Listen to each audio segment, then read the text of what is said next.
Hi, welcome to CHN and another video. In today's video, we are going to be talking about budgeting strategies for freelancers. Now, this is something that a lot of people think is impossible to do, but it's not. Is it? Does it have a few challenges? Yes. Can they be navigated? Yes. And let's start with the freelance reality when it comes to budgeting. There is a roller coaster of income or feast and famine cycles, meaning that income isn't predictable. Revenue is not predictable. So if you are a rideshare driver or you are a content creator, web designer, or you offer consulting services, you might have seasons. There might be, depending on what you do, specific seasons where you have more clients and more projects than others. It can be very dependent on the behavior of consumers, what the amount of money you make is not as predictable as, say, a W 2 job. So your income goes up, your income goes down. There is also the issue of chasing client payments. So if there are delays in client payments, then that's also an issue when clients haven't paid you on time. So that's part of the freelance reality and a huge part of why freelance budgeting feels so hard, or budgeting as a freelancer feels difficult. The diverse income sources. Sometimes you're not doing only one thing. You might have a channel or social media channel, TikTok, YouTube. You might have merch that you are selling, or you have courses, or you're driving on the side and you're doing all of these things at the same time. So having so many places where you are making money means there are so many different sources of income to kind of keep track of and figure out what the patterns are for each one. Then you also have regular expenses paired with your irregular income. So again, like I mentioned before, revenue is irregular and unpredictable, but your expenses are pretty regular. Your mortgage, your rent, your utilities, insurance for bills, they're pretty regular. Some of them might fluctuate up and down, but for the most part, they are the same from month to month and need to be paid. But despite the challenges, budgeting matters. It's really important to do. And why it matters is because it builds smart financial habits at whatever level you are right now with what you are doing. I believe that you are going to grow. Whatever it is you are doing right now, wherever you are right now, it will only grow.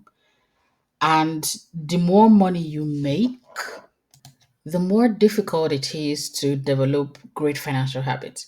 You don't want to make a lot of money and then wake up one day and have nothing. I'm sure you've heard all of these stories about people who either win the lottery or sell their business for millions of dollars or make a lot of money, inherit money, and all of a sudden they're living out of their cars and living under a bridge because they have not managed their money well.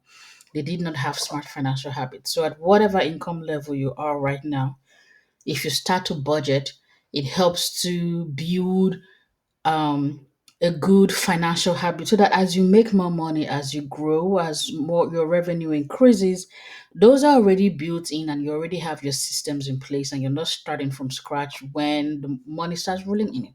It also helps to reduce the stress when it comes to figuring out what's going on with your expenses and with your finances in general.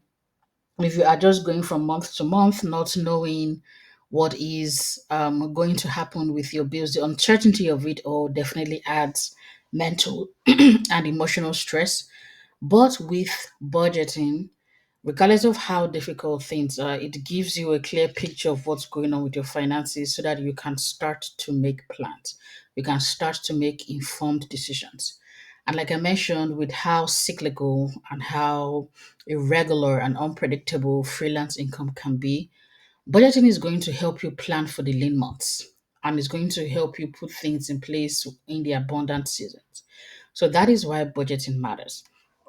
So now let's dive into the meat of the video, which is practical budgeting strategies. This can be applicable to everyone, but today I am focusing on freelancers. I want to start with your monthly expenses, everything you spend. Well, let me start with this. When it comes to budgeting, you want to make sure you are really honest with yourself. Don't hide from anything. No matter how horrible you think your spending habits are, you do not hide from yourself. Don't hide from it. Pull all your monthly expenses from all your credit cards and your bank accounts. And I always say start with an Excel spreadsheet. Throw it in the spreadsheet and then categorize them. These are meals, these are travel expenses. Now, say start with about 3 to 6 months worth of expenses and then categorize them properly.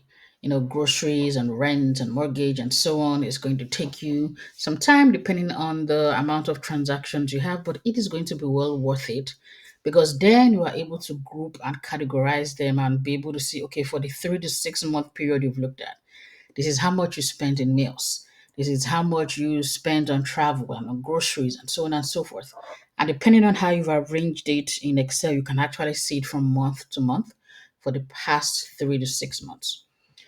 Now, when you've done that, the next thing you want to do is divide your expenses into fixed and variable expenses. Fixed expenses are those expenses that do not change. So, like your rent is the same each month, your mortgage is the same each month. Let's see, insurance payments are the same each month. Phone bills, for the most part, tend to be the same each month. Those are fixed expenses. You know for sure what those amounts will be from month to month. Variable expenses are those ones that change. So, like your utilities is largely dependent on what you have used. It might be within the same range, but it differs slightly from month to month. Your grocery bills are variable expenses. When you shop, when you eat out, if you use Uber, those can be variable expenses. So they change and vary from day to day, from week to week, from month to month. Dividing them gives you a good idea on um, what your fixed expenses are, and the variable expenses. Most likely than not, the expenses you can trim are going to fall under the variable expenses. But that's about expenses. So we'll park that. The next thing is your income. You want to analyze your income and see what the patterns are. When you've pulled in all your deposits and so on, do you make more money between January to June compared to the rest of the year? Are there cycles? Are there no patterns at all? And it is what it is. You want to take a look to see if you identify patterns because it helps you with coming up with strategies when it comes to budgeting. And then you want to calculate your average monthly income. So, on average, for each month, how much do you make on average? So, again, if you're taking a look at 3 to 6 months or you're looking at a whole year of your income, you want to divide that by the number of months, and it gives you a good idea how much you have on hand each month. And then you start to build your budget. So you know this is how much I have a month. These are what my fixed expenses are that I have to cover. And of the variable expenses, you want to make sure you take out your essential expenses. You prioritize your essential expenses. 95% of the time, your fixed expenses are essential. But on the variable side, like I mentioned, utilities will vary. That's an essential expense. Your grocery bill is essential, very variable though. You can decide to change stores to a cheaper store. Maybe instead of shopping at Wegmans, you can do Aldi for certain products. Shopping, eating out. There are changes you can make, and there are expenses that are not essential. You can do without them. If you don't eat out for a whole month or two, it will not kill you. If you not pay your rent or your mortgage for a month or two and you have nowhere else to live, well, that's an issue. So prioritize your essential expenses when you are building your budget and taking a look at what your money needs to cover for the month. And when you're creating your budget, make sure to make room for estimated taxes in your budget. Freelancers forget that all the time. And I run into it during tax season. People just forget to pay estimated taxes, and you want to make sure you do that. It might not be a lot, whatever. Let's say your tax professional has calculated and said to cover your tax liability, you need to pay $500 a month, and you cannot afford $500 a month. Any little bit you pay helps, even if it's a dollar, $50, $100, whatever it is. Every little bit helps. And also make sure that you take care of your debt as well, that you make room to make payments towards your credit cards and loans and outstanding debts that you have because you want to reduce those. So these are practical budgeting strategies that will help. I will have another video, the link to my other video that talks about budgeting methods and dives into it a little bit more, budgeting systems, the different types of ways and methods you can use to create a budget so that you can take a look and see what works best for you. Now, I mentioned Excel being a good tool to start with when you're first analyzing your transactions. But there are apps that can help make budgeting more automated and less manual. And how to select an app, you want to make sure it links to your bank account and credit cards so that it automatically pulls in the transactions into the apps and you're not having to manually upload them. So it pulls in the transactions on a live basis, and you can then go in and categorize the transactions. You also want to make sure it has strong security measures, it has 2FA in place with all the kerfuffle and issues these days with hackers and so on. You want to make sure your data is as safe as possible or your account is as safe as possible. Make sure that it allows you to customize categories to your specific needs. I have come across some budgeting apps and I might review some on the channel in the future. But I have come across budgeting apps that come with fixed set of categories. So they might say travel, expenses. Well, for me personally, I want to see more than that because a lot of things fall under travel. The hotel falls under travel. Uber and taxis fall under travel. The airplane or airline falls under travel. Well, I want to see it. I want to see it broken out, especially when it comes to Uber. And that's the other thing. Some budgeting apps will say vehicle expenses. Vehicle expenses is a lot of things. It's repairs and maintenance, it's fuel, it's insurance, it's tolls. There are so many things that go into automobile expenses or vehicle expenses. I want it broken down. Someone else might not want it broken. Either way, the budgeting app should allow you to customize and categorize to your specific needs and wants. Then make sure it allows you to set a spending limit. So when you've created your budget, you could say, oh, for meals and entertainment, I am only spending $250 this month.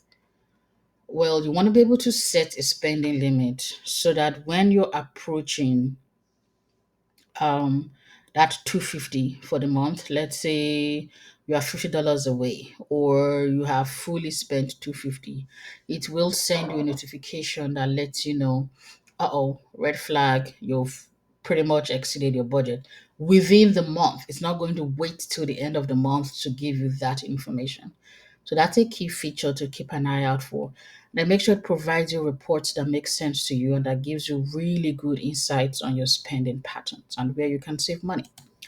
Now, there are quite a few budgeting apps out there, and these are just a few recommendations I have. Again, like I mentioned, I might be reviewing these on the channel at some point in the near future. But they are Rocket Money, Pocket Guard, Net Wallet, YNAB, and Good Budget. I've seen some pretty good reviews about them. I've used one or two of them in the past. And I'm pretty sure Net Wallet and Rocket Money both have mobile apps, which is pretty important too. If you want to be able to take care of your budgeting on your phone as well. So these are, call it a starter pack of budgeting apps for you to look into and see if it meets your needs. But there are many more out there. To wrap up on some strategies, you want to make sure that you are tracking your budget consistently. Budgeting and developing good financial habits actually require some time investment. You can't just set it up and then go away. You need to pay attention to it for it to be useful to you. You need to pay attention to it. So it requires some time capital. You want to review your budget consistently. I am a big fan of reviewing weekly. I review my budgets weekly, um, but at minimum at the end of the month. However, why I say weekly is because you are able to catch yourself faster if you are straying away from your budgeting goals. It's a lot easier to catch if you're looking at things on a daily or weekly basis as opposed to monthly. But at minimum, you should be tracking and taking a look at your budget every month. And make sure to remember to adjust for life changes. For example, when you built your budget, you didn't have a kid, but then you have a child or children. You want to make sure you adjust your budget to adjust for those life changes. And then it is really important to know when to seek professional help. Budgeting can be a daunting task to start with.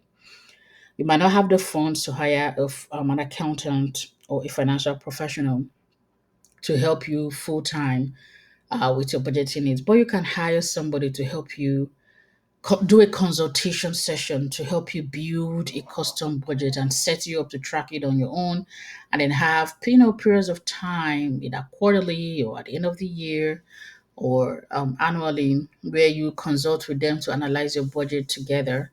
A professional will help to hold you accountable, because then you don't get to run away, because it's easy for us to do, right?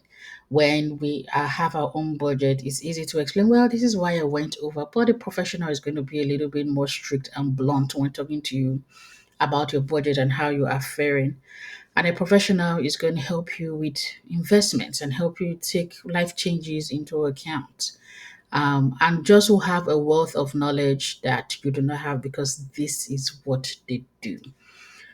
So, as always, I hope that you have learned a thing or two. If you've liked the video, please like. It is greatly appreciated. Share with someone you love and subscribe so that you are notified when other videos or new videos drop. So this has been Zaba's Help Network. This is ZHN. Thank you so much for listening, and I'll catch you in the next video.